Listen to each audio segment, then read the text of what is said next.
ज़बूर 112 और उसकी 6 आयत में यूं लिखा है, उसे कभी जुम्बश ना होगी, सादक की यादगार हमेशा रहेगी। आमीन। आप सब लोग तशरीफ रख सकते हैं।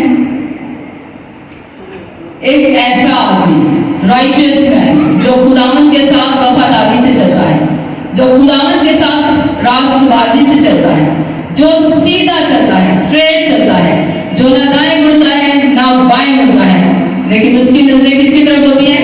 खुदावंद की तरफ होती है। अक्सर हमारे घरों में हमारे बड़े बुजुर्ग होते हैं जो सुबह 4 बजे उठते हैं, 5 बजे उठते हैं, और वो सुबह जाके क्या करते हैं? चर्चिस में दुआ करते हैं, अपने बच्चों के लिए दुआ करते हैं। वो अपने बच्चों के लिए एक फलदार दरख्त साबित होते हैं, और उनके जाने के बाद भी जो उन्होंने दुआएं खुदा की हजूरी में की होती हैं, जो मांगी होती हैं, वो दुआएं रद्द नहीं होती, वो दुआएं जाया नहीं होती, वो खुदा की हजूरी में सुनी जाती हैं। और वो ये फल जो उन्होंने अपने बच्चों के लिए मांगा होता है, वो उनके जाने के बाद भी उनके बच्चों की जिंदगियों से जाहिर होता है। हालेलुया।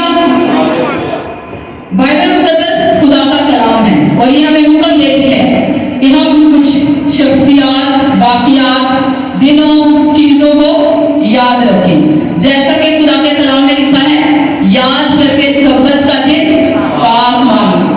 फिर खुदा यीशु मसीह ने उस औरत के बारे में कहा जिसने खुदा यीशु मसीह के सर पे इत्र डाला था, कि जहां कहीं अंजीर की मुनादी की जाएगी, यादगारी के तौर पे इसे भी याद रखा जाएगा, उसके काम को याद रखा जाएगा, और उसने किया।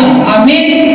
तो आइए मेरे साथ खुदा के पाक कलाम में से इस वाक्य को जानने के लिए हम पढ़ेंगे मुकद्दस मत्ती की मार्फत लिखी गई इंजील, उसका 26 बाब और उसकी 13 आयत में यूं लिखा है। आप सब अपनी बाइबल से देख सकते हैं।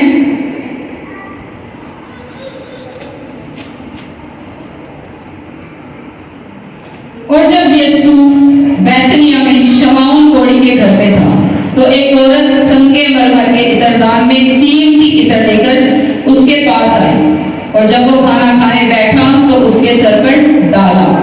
शागिर्द ये देखकर खफा हुए और कहने लगे कि ये किस लिए जाया किया गया? ये तो बड़े दामों को बिककर गरीबों को दिया जा सकता था। अक्सर औकात ऐसा होता है कि जब हम कुछ नहीं करते ना, किसी को दे नहीं रहे होते हैं ना, तो हमारे सामने कोई अगर कोई कीमती चीज को जाया कर रहा होगा तो हमें क्या आता है? गरीब, मस्कीन, लाचार याद आ जाते हैं, और हम उन्हें नसीहत करने लग जाते हैं कि ये तो हम उन्हें भी दे सकते थे, तो ये काम तुमने क्यों किया? आगे लिखा है, यीशु ने ये जानकर उनसे कहा कि इस औरत को क्यों धिक् करते हो? उसने तो मेरे साथ भलाई की है। क्या किया है? भलाई की है। फिर आगे जब हम पढ़ते हैं तो लिखा है, क्योंकि गरीब गुरबा तो हमेशा तुम्हारे पास हैं, लेकिन मैं तुम्हारे पास हमेशा ना रहूंगा, और इसने तो मेरे दफन की तैयारी के लिए इत्र मेरे बदन पर डाला। मैं तुमसे सच कहता हूँ कि तमाम दुनिया में जहां कहीं इस खुशखबरी की मुनादी की जाएगी, ये भी जो इसने किया इसकी यादगार में कहा जाएगा। आमीन। तो उस औरत ने क्या किया है यीशु के साथ? वो इत्र डाल के भलाई की है। उसने इस चीज की फिक्र नहीं की कि वो इत्र उसने कितने दामों में खरीदा या वो इत्र कितना कीमती था। उसने इस चीज के बारे में नहीं सोचा कि वो उस इत्र को बेच के पैसे दे सकती थी, अपने घर में अपने बच्चों के लिए सामान लेके जा सकती थी, शॉपिंग कर सकती थी, या कुछ भी कर सकती थी, क्योंकि वो इत्र जो है वो उस औरत के पास था। लेकिन जब शागिर्द उसको देखते हैं ये काम करते हुए, तो वो क्या करते हैं? दिल का मतलब होता है परेशान करना, बातें करना, किसी की दिल आजारी करना, किसी का दिल तोड़ देना।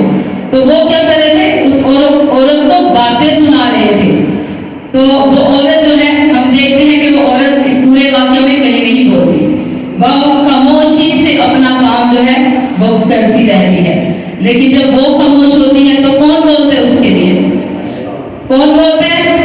ऊंची आवाज में कौन बोलते हैं? खुदावंद यीशु मसीह से बोलता है, और वो अपने शागिर्दों से कहता है कि तुम क्यों इसे धिक् करते हो, क्यों इसे परेशान करते हो?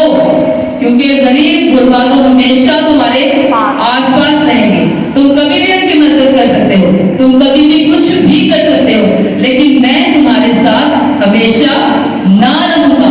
तो उसने ये काम करके क्या किया? मेरे साथ भलाई اور بھلائی کو نہ صرف خدا یسوع مسیح نے اس کی بھلائی کو یاد رکھا بلکہ اس کی یادگاری کو کیا کیا؟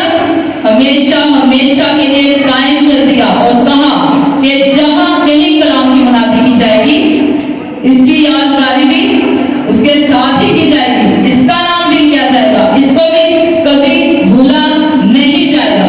تو جب ہم بھی کسی کے ساتھ بھلائی کرتے ہیں، کسی کے ساتھ نیکی کرتے ہیں، تو کیا اس نیکی کو خدا ضائع کر دے گا؟ ضائع کرے گا؟ کلیسیا مجھے آپ کی انوالومنٹ چاہیے، آپ کی آوازیں آنی چاہیے، ضائع کرے گا؟ نہیں کرے گا۔ خدا آپ کے ناموں کو کتاب حیات میں لکھے گا، آپ کے بھلائی کے کاموں کو یاد کر کے خدا آپ کو بھی یاد رکھے گا۔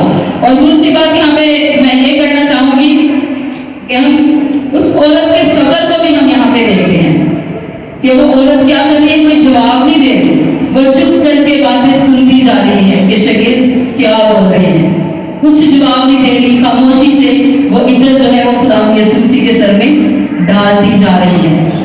لیکن یہاں پہ ہم یہ بھی سیکھ سکتے ہیں کہ جب ہم خدا کے ساتھ سنسیریٹی سے چلتے ہیں، جب ہم خدا کے ساتھ وفاداری سے چلتے ہیں، جب ہم خدا کی سیدھی راہ پہ چلتے ہیں، تو اگر لاکھوں ہزاروں لوگوں کی انگلیاں بھی ہمارے خلاف اٹھیں، بھلے ان کے منہ ہماری مخالفت میں کتنے بھی کھلے، تو بھی کیا ہوتا ہے جب ہم کسی کو دوبارہ جواب نہیں دیتے تو ہمارا زندہ خدا جو ہے وہ ہمارے لیے اٹھ کھڑا ہوتا ہے، وہ بولتا ہے، کیونکہ کلام میں لکھا ہوا ہے کہ بدلہ لینا میرا کام ہے اور اجر وہ ہی دیتا ہے۔ تو جب ہم اپنا بدلہ نہیں لیتے تو ہمارا زندہ خدا ہمارے لیے بولتا ہے اور وہ ہمارا بدلہ لیتا ہے۔ لیکن یہاں پہ بھی ایک کنڈیشن ہے، اور کنڈیشن کیا ہے کہ خدا کے ساتھ راست بازی سے چلنا ہے، خدا کے ساتھ وفاداری سے چلنا ہے۔ جب ہمیں برداشت ہوگا، ہمیں صبر ہوگا، تو ہی کیا ہوگا؟ خدا ہمیں یاد رکھے گا۔